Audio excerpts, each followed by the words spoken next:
What's going on, everybody? Welcome back to On Texas Football. We're here for the Tuesday edition of the Recruiting Breakdown.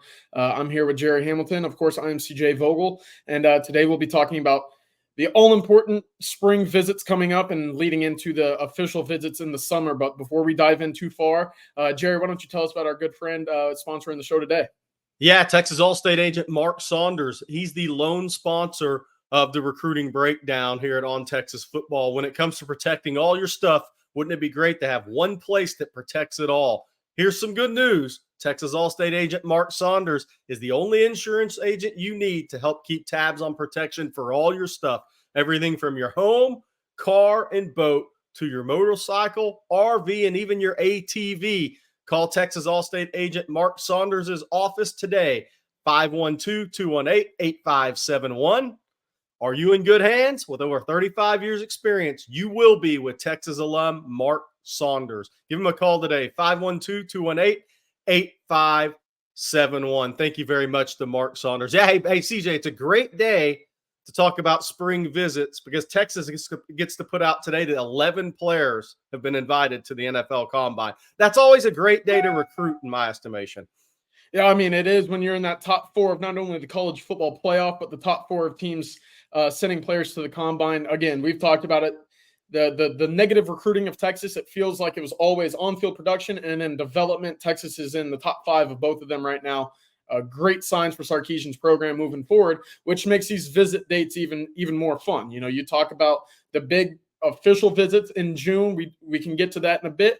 Obviously, the spring game in April is going to be big, but I wanted to start a little bit in March because that's when spring ball is really going to begin, and that's when you'll start to see those first kind of inklings of visitors start trickling down to Austin to see on-campus practices, see the campus, a little bit more junior day action as well. Gerry, what do you know about that first weekend in March that Texas will be hosting a lot of prospects? Yeah, it's a great thing about spring football in college football is it intersects with all the 7-on-7 tournaments around the country, right? And that's what's going to happen that March 22nd to 24th weekend for Texas. That's also I believe, their high school coaches weekend in Austin. But look, Brandon Brown from O'Galley in Melbourne, a D tackle, a 4-star committed to Texas. He goes way out west and plays for California Power 7-on-7. Brandon told me Sunday they will be in Houston for a big tournament. I believe that's out at the Woodlands, March 22nd through 24th.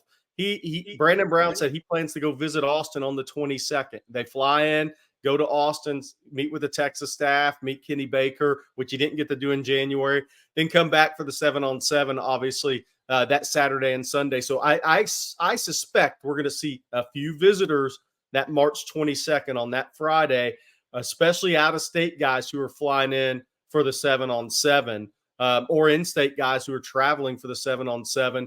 Come through Austin. Maybe Texas will host some of those guys before they go on to Houston and play in that 7-on-7 tournament. So I think that's something to watch. Brandon Brown said they also, California Power is also going to be in Dallas April 5th weekend for a big 7-on-7 tournament. So you could see more out-of-state guys there.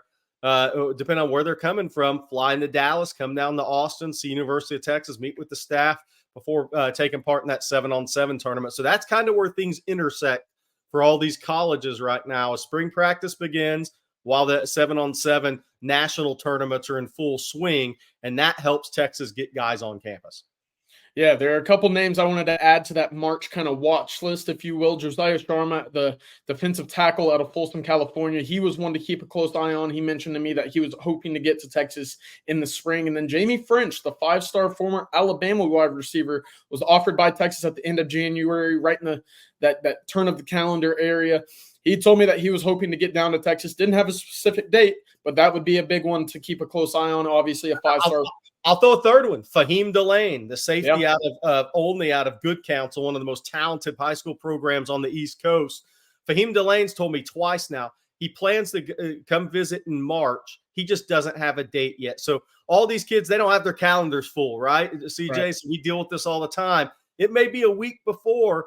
It may be the 1st of March before these guys actually know the weekend they're going to be at Texas or the day they're going to visit. But that's 3 big names. I mean, Josiah Sharma is going to be one of the top-rated defensive linemen in the country out of Folsom.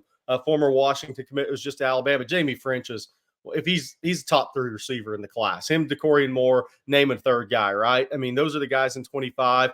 He's out of Jacksonville, Mandarin, an area of Florida that I think we're going to see Texas recruit more out there in the SEC. I think you're not going to see Texas in Miami, Homestead, Dade a lot. I mean, I think that's kind of you may see a few guys offered there over time, but Tampa, Orlando, Jacksonville. Those kids will leave the state of Florida. And I think you're going to see Texas, especially with Kenny Baker now being a Georgia guy, Tashard Choice. You have a little bit more of that. Jeff Banks has recruited that Tampa area for years. You have 3 guys on the staff that you could put one in Jacksonville, you could put one in Orlando, you could put one in Tampa. So it would be huge to get Jamie French on campus, CJ. I mean, he's big time now. Yeah, that'll be something that we watch. And when they get prospects like this caliber on campus, and obviously moving into the spring, we kind of have a better idea of who they're truly going to be targeting moving forward. And so kind of comparing the spring visits to what we saw at the junior day, Gerry, what's kind of the biggest difference, if you will, in terms of what the staff will be putting on for these guys when they're on campus? Well, so here's the thing, too. 19 new offers went out in January through February 2nd. Some of those were in-state, some of those were out-of-state. And a lot of those out-of-state guys have never been to campus before.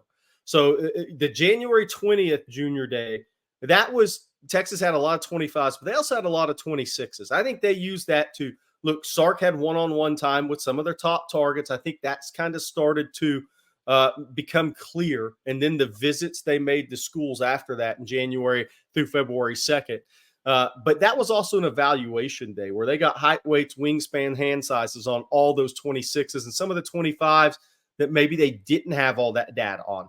I think since they've been on the road here in January through February 2nd, they've gone to modern day. They've seen a Chuck McDonald, right? They've seen Marcus Harris again. They've seen Jordan Davidson. So a Chuck McDonald, a defensive back who was offered, you know, they put eyes on him since the season ended, right? How's he progressing? Talk to the staff at modern day.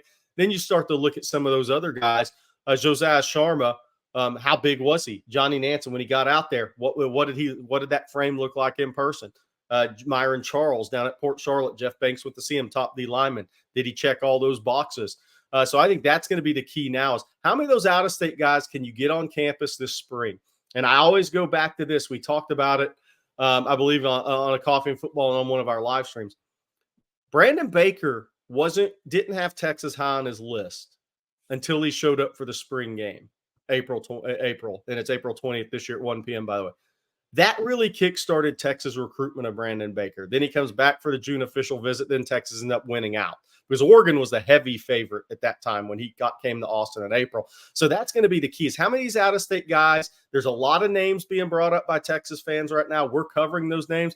How many of those guys make it to campus? Then if they make it to campus, how real is the recruitment actually going to get? That's the way I think the way this staff is going about this right now, CJ, is how many of these guys can we get to campus? And then who becomes a real recruitment after that?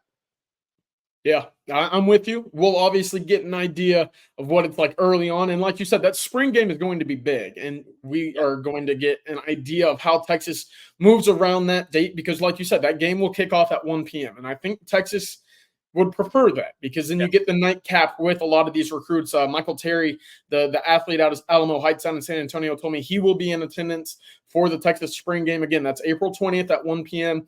That is going to be a very busy day again because you get almost an idea of what it's like on game days for those recruits who haven't been to campus during the fall for a game. This is basically a simulation of what it's like for a game day down in Austin on Bevo Boulevard at DKR, etc. So, and by the way, CJ, I'm going to keep banging this drum until the drumsticks break. This is going to be the most anticipated spring game for Texas in 20 years. I really believe that from a fan base standpoint.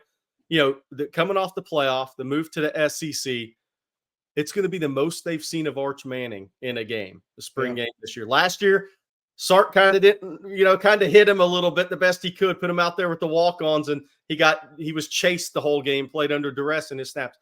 He's going to be the number 2 quarterback. Quinn's going to be the number 1 quarterback. That means Arch is going to get a lot of opportunities in front of a near-packed house.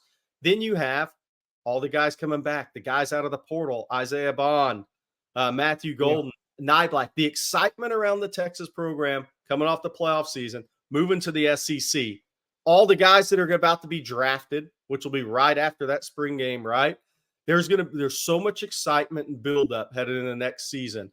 It's going to be an unbelievable day to have guys on campus for Texas. But I also want to mention the weekend before, April 13th, I think you and I both are expecting a few visitors that weekend as well. Because, look, there's competition for April 20th spring games around the country. So a Major Preston, a defensive back out of Hopewell, Virginia, who's transferred down to IMG, he told me Sunday night or Monday, I've lost track already, he's going to visit April 13th weekend. That's when Blake Gideon asked him to come in and visit after Texas offered him in late January. So Texas can't have every kid at the spring game. There's not enough time to go around for the staff. They're going to have some guys come in that already have April 20th spring game plans the weekend before if they can get them in. So I think that we're looking at 3 or 4 big weekends here for unofficial visits. It's that March 22nd, 23rd weekend, that April 5th, 6th, 7th weekend, April 13th, 14th, and then the spring game. And then the spring evaluation period starts, and staff will be on the road looking at guys again. Yeah, and then it basically starts to cycle all over again for a little bit more prospects down the road in 2025. But to your point about the spring game, that'll be 2 number 1 overall quarterbacks on the field for most of that game. There's your story, CJ. There it is. 2 number 1 rated quarterbacks, man. But that's the selling point. That'll be the pitch from the Texas recruiting staff as well. But the spring game will basically wrap up the spring visits. And as we've seen for the Texas staff, things really start getting going in June when official visitors start getting to campus. We've seen over the past couple of years, Texas will host official visitors on each weekend. But that doesn't mean that, they're created equally there. You have normally your big one right around June 16th to 17th, and then you have a bigger one at the end of the month. And it's looking like that's going to be the same kind of blueprint that we're going to see from the Texas staff again this year, with the last weekend of June going to be really that big official visit weekend where Texas hosts their top prospects on campus and really start nailing in that final visit before the non-contact period comes back, at the beginning of July. Yeah, so it's interesting. I went to Hitchcock last night to watch Kelshawn Johnson play basketball. Also, Lloyd Jones, the quarterback commitment for Texas Tech, who A&M may try to flip. That'll be interesting to kind of follow because Colin Klein, those guys went by to see not just Kelshawn, but Lloyd Jones for the Texas Tech and A&M fans out there that may listen to this, and why wouldn't you? But so it was interesting last night. Sarkisian, Chris Jackson, Blake Gideon all came by Hitchcock to see Kelshawn Johnson, and I actually do have a long-winded point to this. They were very upfront with the Hitchcock staff. They said, we have 2 big official visit weekends in June. Again, June 14th through 16th, which on Texas football broke the news yesterday. John Mills, we have him as a 4-star. We're gonna have star ratings for guys moving forward. 4-star, 6'6", 325-pound offensive guard prospect out of St. Ignatius in San Francisco. He's making an official visit June 14th through 16th. Why is that the date he's coming in? Because his family's going to be out of the country on vacation the last weekend in June. Else he'd have been a last weekend in June guy for Texas. He is a take for the Longhorns. Then Hitchcock, the staff told Sark told the Hitchcock staff 2 big visit weekends, June 14th through 16th, and the last weekend in June. Chris Jackson's talked to Kelshawn Johnson about that last weekend in June. That's the 3rd name that I believe we've heard for that last weekend in June. Michael Fasusi at Louisville, Tyler Thomas at Dickinson. When these kids announce their visits, those visit dates, that's up to them. But that's now 3 names we've heard that are very, very likely for the last weekend in June. And that makes sense. I mean, if you go back to last year, CJ, when we were covering all this, those are the 2 big weekends. Now, Reiner Swanson came in the first weekend of June last year because his family was going to be out of the country on vacation later in June. So Texas has to work around that. So you may see a sprinkling of guys visiting, not on those 2 weekends. But just if you think back to that class, 24 class, how many of those guys came out of those 2 weekends? It was about 90%. Yeah, that last weekend specifically, I don't have a list in front of me, but it was Trey Owens, Christian Clark, Parker Livingstone, Ryan Wingo, Brandon Baker. You go all the way down that list. That last weekend is where you really start seeing the Texas staff start pushing for guys to get onto campus because, again, they like that final visit weekend before things wrap up and close down before the fall recruiting window then. So I wanted to ask you, again, we understand it, but those who might not follow recruiting as closely might question why that last weekend is so important. Is it just that simple of having the last impression on a kid's mind? Yeah, I think it is for this staff because, look, everything in recruiting with Texas is long game, right? Late in the game, right? And I think Texas, like as long as they have the power, and right now they have the power, right? Their top targets, they want in on that last weekend, because that means kids have taken 4 or 5 official visits. A lot of times 4, but now you can take unlimited official visits. But you may see some kids coming in that have taken 5 official visits before Texas. Like Kelshawn Johnson, he has Penn State scheduled for that's May 31st through June 2nd, right? That's the first weekend a lot of kids will take official visits. Then he has Texas Tech on the 9th. But then there's also the 14th, 16th, and the other weekend, right? So there's 5 weekends before Texas, essentially, for official visits. Then there's midweeks. So I think Texas likes to sit back, let all these guys go through the process, get as many of those very top targets as they can in Austin last, because they know now, while some kids may take some late July pool party visits, 90% of these kids' decisions are going to be made before that last weekend in July, after the dead period. Okay, so they know that getting these kids last on campus, getting these parents last on campus after they've already been through the process, seen everything else, talked to all the other head coaches, seen everything everybody has to offer, why Texas is the place for them. And Texas has it, CJ. At that point, they have a really good feel for all the messages that these staffs, who these other staffs are truly targeting. Yep. Right? Because official visits versus taking commitments, still a little bit different. Yeah. And again, over the last couple of years, again, we've kind of seen the same, kind of cycle and schedule play out for Texas in recruiting. You maybe take a commitment early on, but, kind of from where we are in February to about June, there's not a lot of movement. Right. There might be another commitment in March, maybe at the spring game. But for the most part, the onslaught of commitments and the bulk of that class builds around those last 2 weekends in June for the official visits, and then kind of rolling into that July, 4th of July, second week of July period as well. We've seen that time and time again, whether it be 2022 when we saw offensive lineman Cole Hudson and Connor Robertson join the class, followed by a number of guys. Arch Manning obviously committed around June 14th or 15th. And that same time, the next cycle. Are we looking at it again where the commitment period might be a little dry for Texas until the official visitors get on campus once again? Yeah, I think unless there a few more guys show up in the spring and are ready to make decisions around spring game, like you said, I just don't think that's where the process is nowadays, especially not with NIL, right? Making an early decision is almost a bad decision now. Let's just be real. I mean, going through that whole official visit process through June is very smart for prospects and families and advisors. So I think that's where things continue to head in college football recruiting. And I think and here's the thing with Sark in Texas too. They're in a great spot because the one thing that, while Texas has 10, 12, 14 kids that could probably pick up the phone and commit to them right now, Texas wants to use all these evaluation days in late April and May. And why would you not? I mean, if you have 3 corners that are all really, really good, and you're deciding on which 2 you think are the absolute best, why would you not go get us more information, watch them again in the spring, continue to have those conversations with them and their family? What is something changed? Does the high school coach say something different in May than he did in December or January? Has something changed with that recruitment? I mean, I love that Texas is not pushing for early commitments right now because, GJ, we know they could have 15 commitments right now.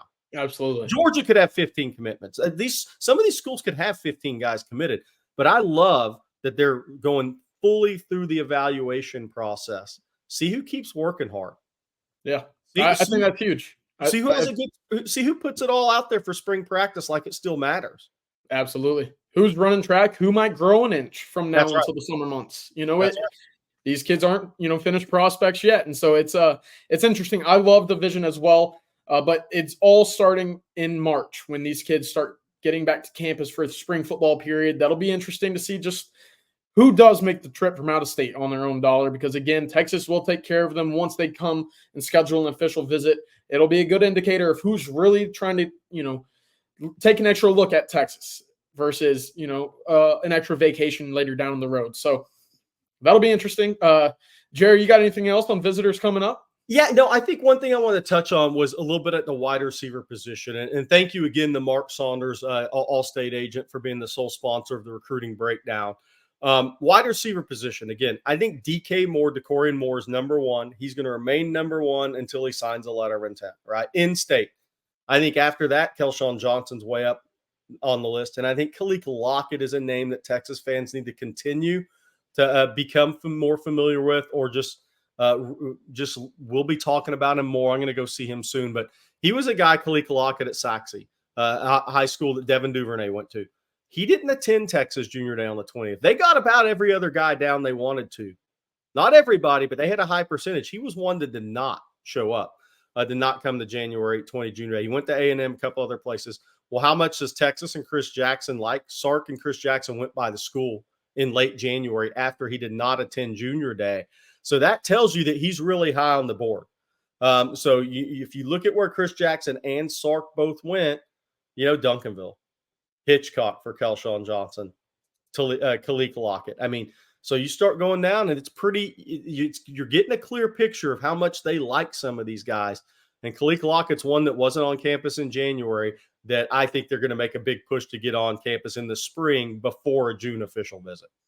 That'll be big. Again, it's one of those times now where recruiting receivers isn't going to be as difficult as it used to be with Sarkisian. Obviously, 3 guys from the Texas 2023 team invited to the NFL Combine as well. Hopefully, you can hear all 3 of their names called during the April draft. So that'll be a lot moving forward. And a lot of moving pieces, but a lot of excitement from prospects coming onto campus for visits, not only officially in June, but unofficially for the spring football period as well. So if that does it for you, that does it for me, Gerry. I think we covered the bases there. Hey, it'll be a 4th straight top 10 class. Where this class is going to finish in 2025, I can't project it yet. But, I mean, it's been 5, number 5 ranked class in 22, number 3 ranked class in 23, and 6 or 7 in 24. And I think it's going to be a 4th straight top 10 class. Well, it's a good start. I mean, 5 guys in the fold right now. All at different positions, and so taking commitments. We'll see just how aggressive this staff is in spring, because we know the fireworks are coming around the 4th of July, obviously. But that'll do it for today in the recruiting breakdown on Texas Football. Of course, we will have more throughout the afternoon on ontexasfootball.com. But for Gerry Hamilton, I am CJ Vogel, and that does it for today. Welcome.